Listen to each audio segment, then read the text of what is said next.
So today we're going to talk about vanity presses, what they are, and how to not get scammed by them.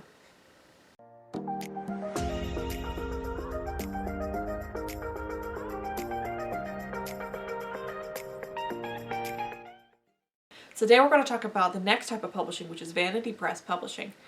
And this one actually comes a little bit close to my heart and my personal experience. I did go with a vanity press back in the day when I was like 22 years old, young, dumb, stupid, all that fun stuff, and I thoroughly regret it. So this is just a third part of the 3 types of publishing series. So we got self-publishing, traditional publishing, and now the vanity press publishing. If you like this content, be sure to hit the like button, the subscribe button, so that you can keep up with my videos. I'm planning on posting about one every week, and the notification bell so you never miss when I post a new video. So what is vanity publishing? Well, in my experience, it's a scam. Okay, I don't know if I can actually say that. This is YouTube, and that's just a legal term. So we can't necessarily say scam because it's not illegal, but it was definitely misleading, at least on my part as a new novelist.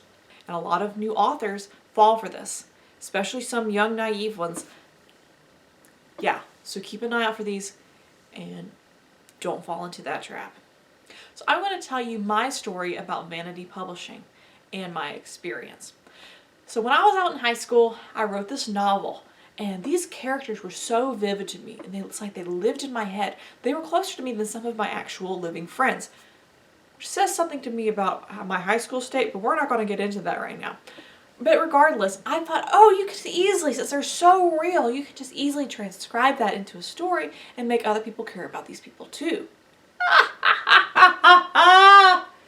Yeah, no, writing takes a lot of work and it takes a lot of practice, and it's very hard to make those characters that are real here come out real to other people. That could be a video for another time though. But that's not how it works. Writing is a skill, and it takes years and hours of practice. Now, there are bad writers out there, but that doesn't mean that they're going to be bad writers forever. Okay, so I was a bad writer back in the day. I've spent hours and hours practicing making my craft better.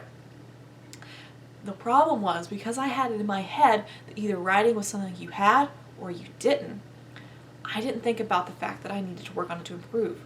Now I look back at my novel and I realize just the first page, this crap sucks, all right? And if I had listened to that little voice in my head that said, hey, your novel is not ready, you are not ready to send it out to a publisher, I would have seen some of the warning signs long before they ever came. I truly believe that if I had an objective view of my own writing, I never would have fallen for this to begin with. So what did little deluded Rachel do? Well, she typed into Google, how to publish a novel. And one of the first things that popped up was an ad for a publishing company that did not require an agent, and then you would submit it to them and they would let you know whether or not they would publish your novel.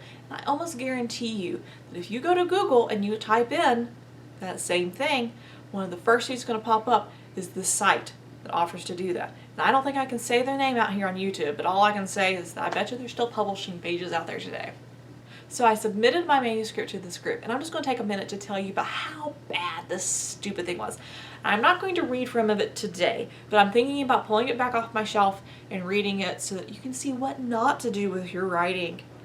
So I wrote this back in high school, and I put it on a memory stick and I put it away. Well, I went to college and I was really busy during college. I got a degree in nursing, and that's really intensive, so I didn't have time to work on my writing very much. But I eventually had time. I was working night shifts. I pulled it back out and I was like, let's see if I can get this thing published without actually looking at it. So I submitted a little blurbish thingy to this group, and I got back a letter saying we would be interested in publishing your novel. Like, holy crap, are you serious?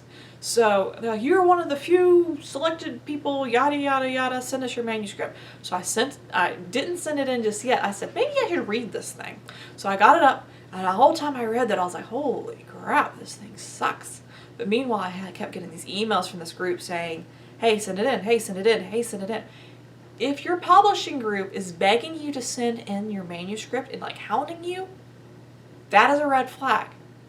All right? They're not gonna wait for you. You know, they're not going to work with somebody that's not professional, that can't get their stuff in on time.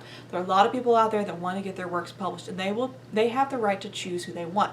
So if you're not reliable, if you don't stay in communication, and if you're dragging them along, that is a red flag that this is not a legitimate publishing group. But I did. I dragged them along, and I went through the whole thing, and I deleted massive portions, and I rewrote stuff here and there, and this thing was just stupid. It was just a stupid manuscript. And the whole time in the back of my mind is going, this is not ready, this is not ready, this is not ready. I shoved that voice back. They were interested. I was one of the select chosen few. So I sent the manuscript in. Of course they accepted it, because I almost guarantee they accept 9 out of 10, unless it's probably really, really bad or racist. They're probably going to accept it. Alright, they just probably would. And then I get a letter saying, sign our contract and we'll publish your book for $3,000. Young, dumb, another red flag.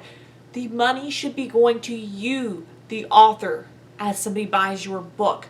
You should not be paying money to anybody to publish your book, unless it's a self-publishing deal, but you know that on the table. So it's not a group claiming to be a publisher who's going to help market your book for you. That is a vanity press. That is not a traditional publishing agent. But a lot of times, this is how they reel you in. Their ads, their terminology, all of these things makes it sound like they are your friend in the publishing business, and they are going to help make your careers because they are traditional publishing. And that is not the truth. All right.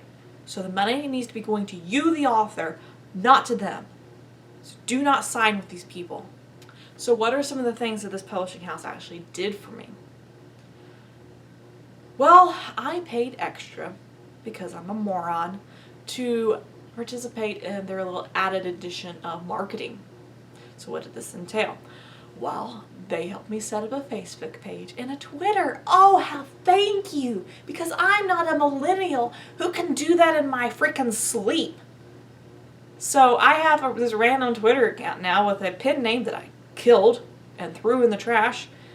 And that's literally all they did. They didn't send any tips on how to do it. They didn't assist me in any way. They just said, here's your accounts, here's the password, go for it, kid. So that was lovely. So goodbye to that pen name, goodbye to that random Twitter and Facebook account. I don't even think I had the passwords for them anymore. And my favorite thing that they did for me was setting up an interview with some random reporter that played on an AM station. After a ball game, middle of the day, sandwiched between a bunch of their other writers. And they used the wrong name. They used my real name instead of my pen name. So how in the holy heck are people going to even find the novel if they even listen to that interview? So needless to say, the novel is now out of print. The only people that I know that actually bought it were family and friends who loved me.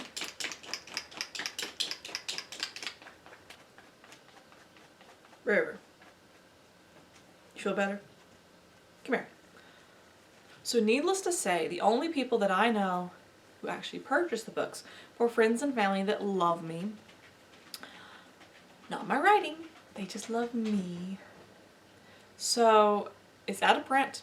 I'm not even going to mention the name or the pen name that I used. The worst part of all of this experience was the massive toll that it took on my confidence as a writer and my self-esteem. I almost quit writing for about 5 years after this event. Because you had hyped it up. You're supposed to do that with books you're selling. So I had hyped it up to family, to friends, everybody I knew. I was talking about this book that I was publishing, for it to go absolutely nowhere. It was devastating, very embarrassing. And it took a very long time for me to pick myself up by the bootstraps and get back to writing.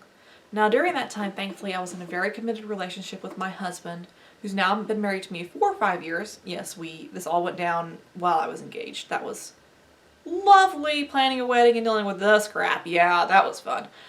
So I had other things in my life that was going on for me. I had a career, but devastating to my writing. And it took a long time for me to recover from that. vanity publishing like this has really done a huge damage to the community of writing in general. It really has. Even on my new publisher's website, they've got it plastered all over there. We are not a vanity press. The money goes to you. You know, like, we're small. Yes, we're not a vanity press. We're not a vanity press. I'm very appreciative of that too. Because that was a huge fear. Because, and who knows how many writers were so just, we like to write.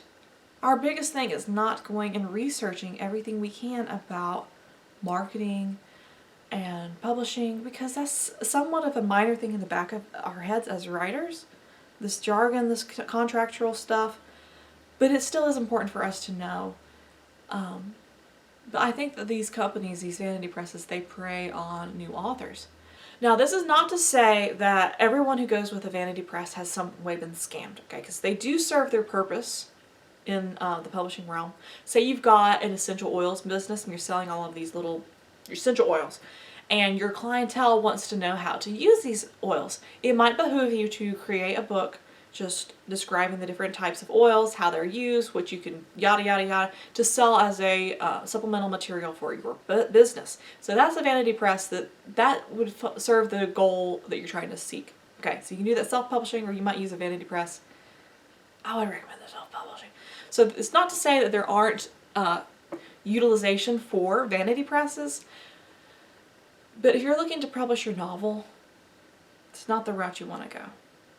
So that about brings us to a close on the whole vanity press topic.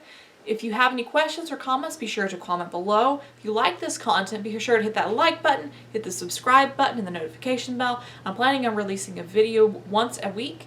I was going to be documenting my journey to publication. I'm trying to get some interviews up and running with my new publishing house, with other new debut authors and how they were able to get published, as well as some tips and tricks along the way. So you don't want to miss any of that, so hit that notification bell for sure so you don't miss my new videos. I hope you enjoyed this. Thanks for watching, and I'll see you again next time.